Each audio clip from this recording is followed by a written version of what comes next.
What's up, I'm Troubleshoot. In this quick guide, I'll be showing you how to get enamel from Enamel Husks very easily near the ancient ruins in Subnautica 2. For this, you'll be heading from the ancient ruins about 150-160 towards this little mountain over here in the valley. So we'll head down into this valley and you'll see already one over here, another one there, as well as a couple on top of this here. These are quite plentiful here, and they're these sticks that you're looking at.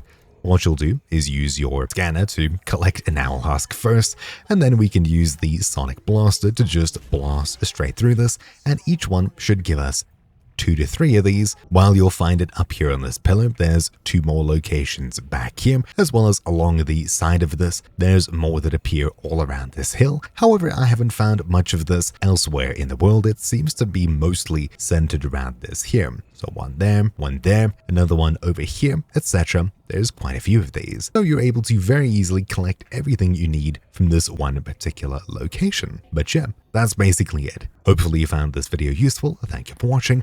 My name's been Troubleshoot, and I'll see you all next time. Ciao.